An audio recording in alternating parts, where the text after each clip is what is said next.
Hello and welcome. This magnificent specimen is the Singer's Day SDTR-2019HD.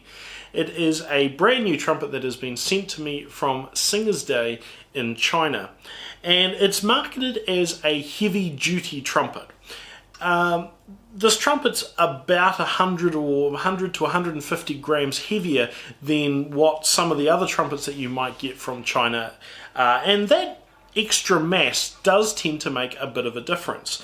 See, with trumpets, the lighter those trumpets are, they tend to get very brassy, very bright sounding, and they may be suitable for jazz musicians and people that want to create a very brassy, penetrating tone. When you have a trumpet that's got a bit more mass in it, however, it tends to darken the sound that it produces. It creates a sound that can be a bit warmer, a bit darker, and is the sort of thing that you might be desirous of if you are more of a classical or a band musician. So if you are wanting a screaming lead trumpet, this isn't really what you'd go for, and instead I'd recommend some of the other instruments that I've reviewed in the past. But if you're on the hunt for something with a bit more mass that is absolutely gorgeous, and something that you can use for classical purposes or band purposes, then this is something that I particularly enjoy playing. It has a clear focus on the design aesthetic. We have a red brass or a rose brass bell and lead pipe. Now these are actually rose brass. I did happen to get a file and scratch off a bit to see whether it's just rose lacquered or actual rose brass, and it is actually rose brass, so it has a higher copper content in this, which again helps to darken the sound, and it has a beautiful brushed finish. Or a scratched finish, depending on what sort of language you want to use. It's not a shiny, reflective finish where you could see a sort of weirdly distorted picture of your face in the instrument. It's quite scratched, and it's absolutely gorgeous. I love the effect that it's got.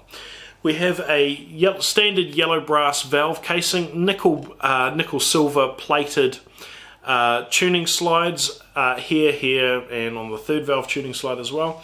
It is certainly a gorgeous instrument.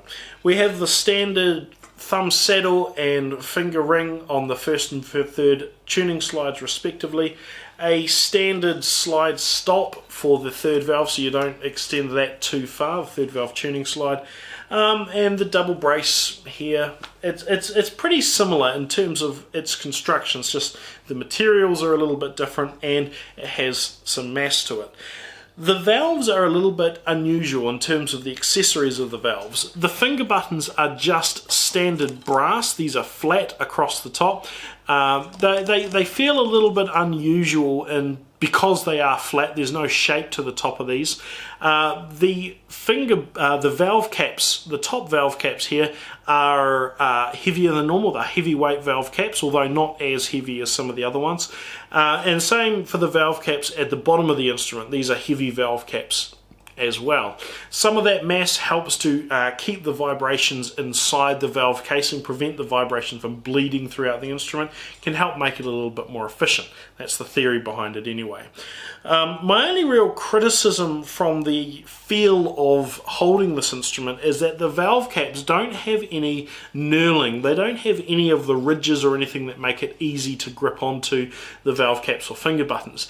If you tighten these too much and there's gunk and corrosion and all sorts of mess in here, you're going to have a hard time trying to loosen these because there's just nothing for you to grip on. These are smooth surfaces. But from a visual perspective, I think this is easily one of the sexiest trumpets that I have been sent over the last few years. If we were to compare a sort of generic, standard, cheap Chinese trumpet with this heavy-duty trumpet here, the visual differences are fairly obvious. And I won't call them out too much, but the playing experience, which is something you're going to have to take my word for, is quite different.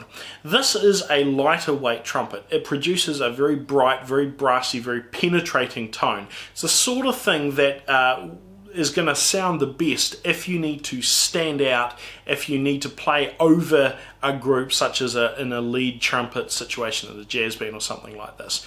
This heavy duty trumpet, on the other hand, is better at blending with other players. It's better at creating a sound that is sort of less forceful. If you imagine a spear coming hurtling out of this is sort of more of a cricket bat coming hurtling out this. It's not as sharp, it's blunter.